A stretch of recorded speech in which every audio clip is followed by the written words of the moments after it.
So good morning, folks. This is a continuation of the video that I began a few days ago about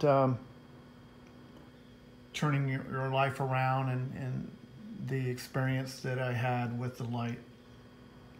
Today we're not on a walk because I am laid up with shoulder surgery. So, as you can see, my dog is laying by my side here. Well, she was. And my couch is full of pillows. And just been taking it easy, trying to recover and rest. But the time is still good to talk more about life changes and depression and stuff like that.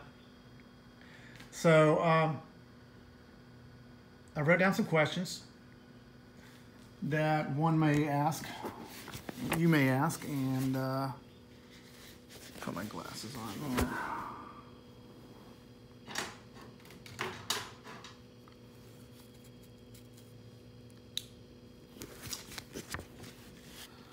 All right, so second video.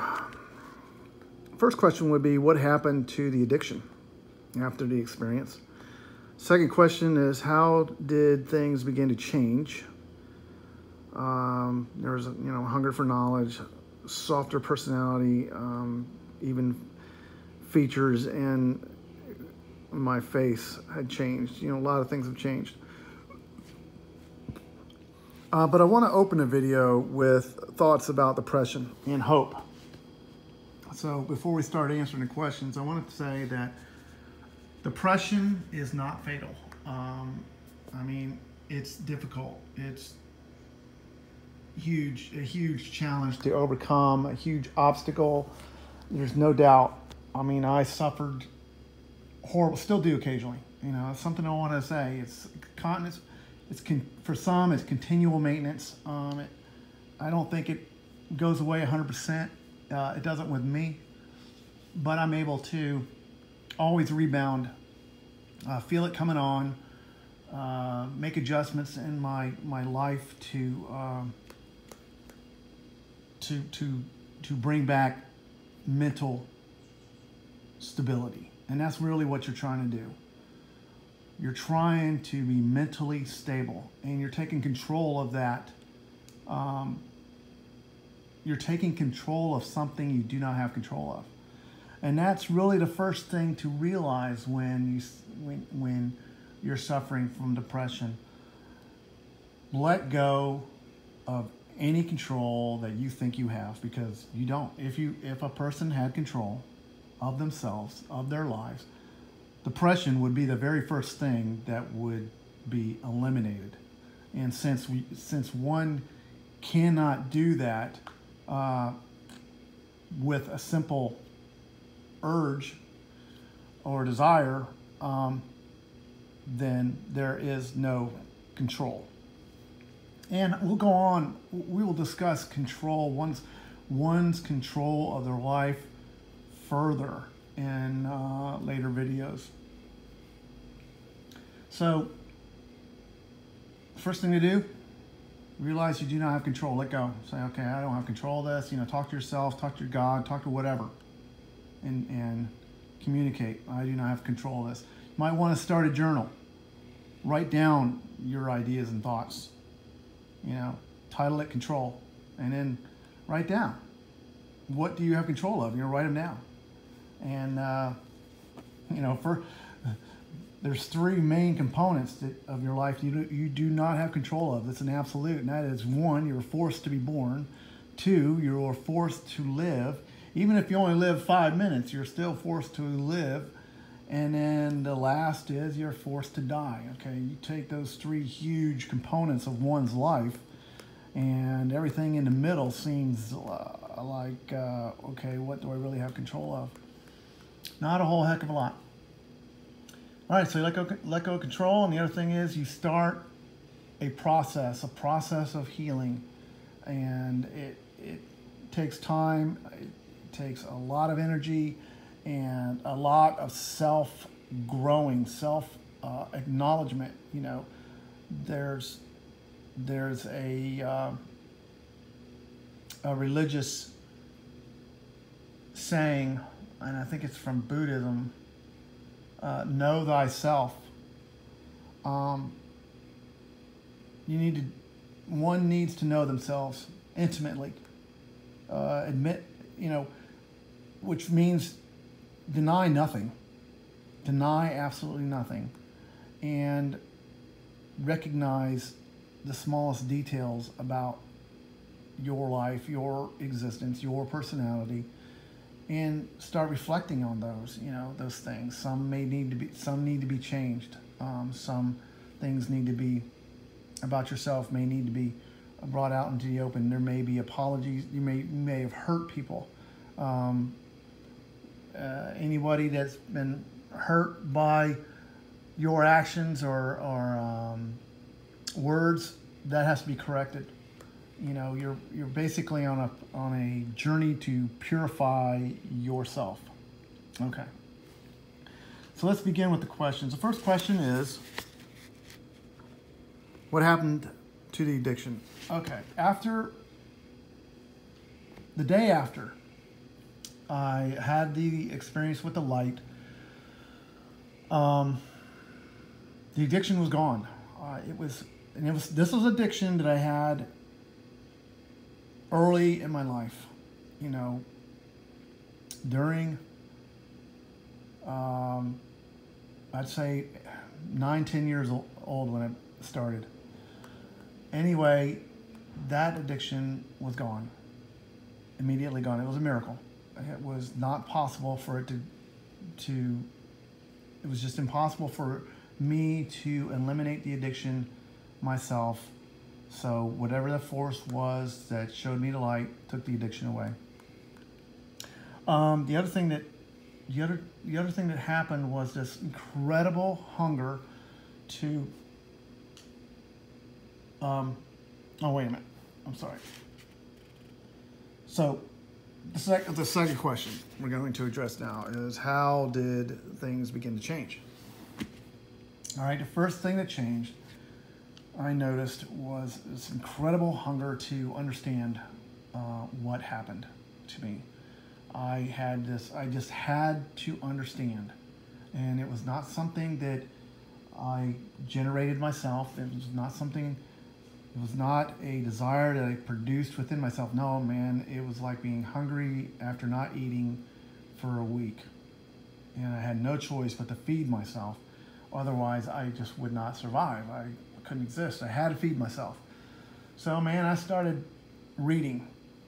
And I read everything I read scripture, and it took time. There's years involved here with learning and reading and trying to understand. And I read all the scripture that I could find, that I knew of, that I could learn about, and that includes other religions and Hinduism, Buddhism, Hinduism, Christianity, Catholicism, the Protestant version of Christianity. I don't care what it was. I read it and learned it. And I continued to read scripture daily for hours, and I just couldn't get enough of it. Could not get enough of it. I listened to it on recordings and tape, and if I wasn't listening to it on recordings, I was reading it. I also read a lot of philosophy. I also began to study metaphysics and transcendentalism, and learned about those things and what they are, what they meant. It was an extremely enlightening process, and it continued to change the kind of person that I was into a new kind of person that had completely changed perceptions and realities. It gave me an objective, all of this information that I learned and fed upon, allowed me to develop an objective way to see things. I no longer saw things as a victim or internally, from a selfish perspective. I don't know how else to say it. I started looking at things from an exterior. Why? The question was always why? Why this and why that? Why do I feel this way? Why does this person say these? Why does this person say these things? Why does this family do these things? Why? What is the purpose behind everything? What is the purpose behind my depression? One of the things about depression that's important to know is that without my depression and my anxiety and everything, I would never have become this kind of person that I am today. Which, there is the positive aspect of something that was so terrible and frightening. It brought me to this place. It brought me to this video that I am now making, with the hope that other people can learn from my experience. Basically, I'm sharing the light with you. The light is reality. The light is more than that, and I'll talk about that later. But the light is being shared with you in a different way. It was given to me through this miraculous process or experience, and it was a blast of enlightenment all at once. But what is the difference of me giving it to you through this video in segments, in spoonfuls of medicine? It's the same thing. It's light. It's acknowledgement. It's realities. It's change. That's the light. Drop my notepad here.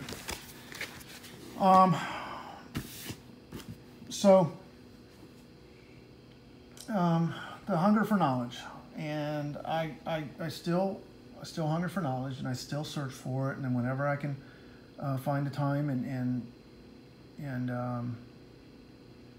discover something that I need to know, I will pursue educating myself on it.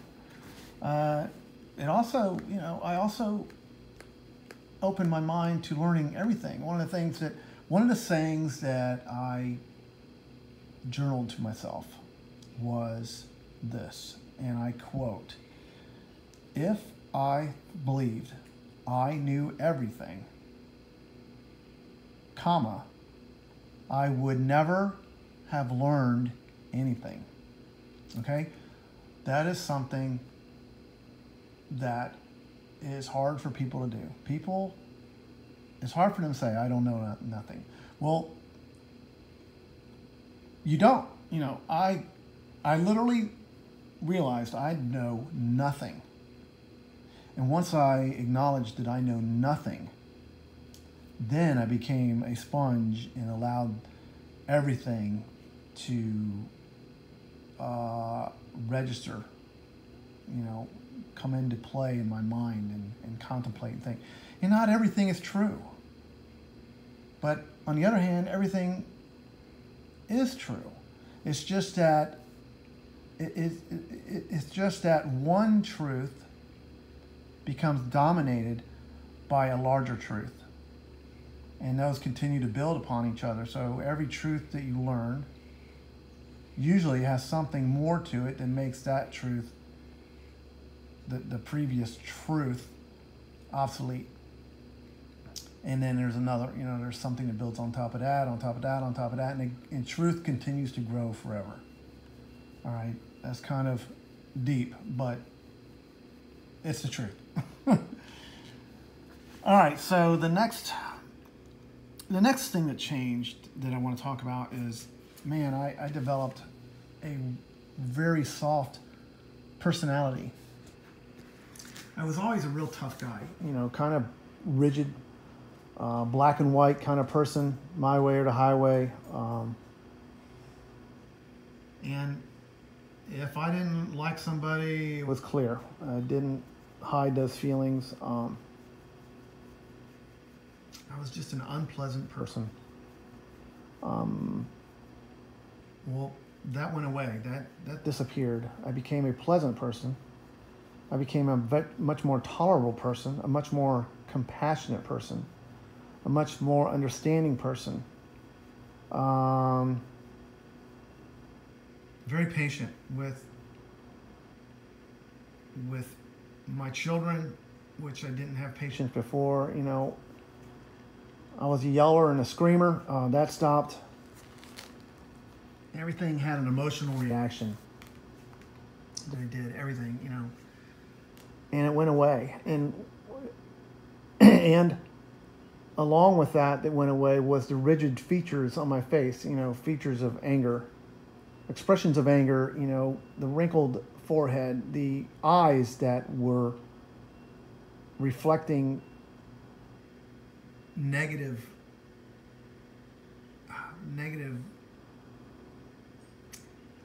features, you know, angry eyes, sad eyes,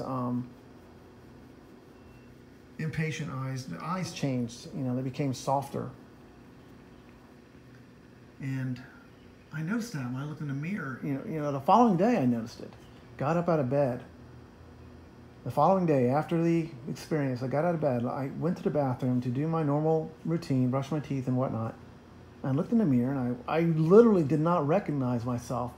My face had changed. And I remember staring at myself going, whoa, man, is this you? You know, it's really a super miraculous thing. And I'm happy to share it with you. It's something that I know will be a